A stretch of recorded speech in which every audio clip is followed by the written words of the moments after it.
இந்த நாள் வேத வசனம்.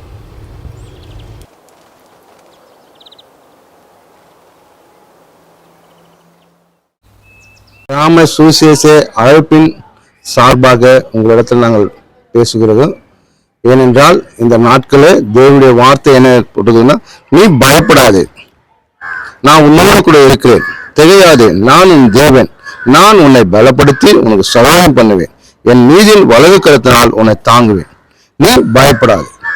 அப்படியாக இந்த நாட்களில் என்னென்ன காரியத்துக்காக நீ பயந்து போயிருக்கலாம், நடுங்கி இருக்கலாம், அவ்வளவுதான் இனிமேல்ட்டு என்னை காப்பாற்ற யாருமே இல்லை அப்படின்னு நினைத்து கொண்டிருக்கலாம். அப்படியாக பூமியில அநேக மனிதர் கூட கடைசி நேரத்துல எல்லாம் முடிஞ்சிருச்சு என்று நினைத்து கொண்டிருப்பார்கள். ஆனால் அவர்களுக்கு தப்பித்து கொள்ள ஏதாவது ஒரு வழி கிடைக்குமா என்று ஒரு ஏக்கத்தோடு இருப்பாங்க. ஆனால் நாங்க சொல்லுகிற ஆண்டவராய் இயேசு கிறிஸ்து அவர் சொல்லுகிறார், நீ பயப்படாதே, நான் உனக்கு துணையா இருக்கிறேன், நான் துணையா இருக்கிறேன், நான் வலது பக்கத்துல இருக்கிறேன் அப்படி சொல்றார். அப்போ நீ யாரிடத்துல சொல்ல வேண்டும்? ஆண்டவராய் இயேசு இடத்துல சொல்லும் போது உனக்கு பெரிய ஒரு விடுதலை ஆண்டவர் தர வல்லவரா இருக்கிறார். அவர் தான் சொல்லுகிறார், நீ பயப்படாது. போதும் நீ பயந்தது, போதும் நீ பயந்தது, நீ பயந்த நாட்கள் உனக்கு சம்பவிக்கணும்னு நினைக்காது.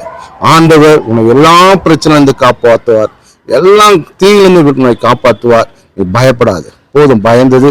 ஆண்டவர் நன்மையான காரியத்தை செய்வார், உனக்கு துணையா இருப்பார். ஆமென்.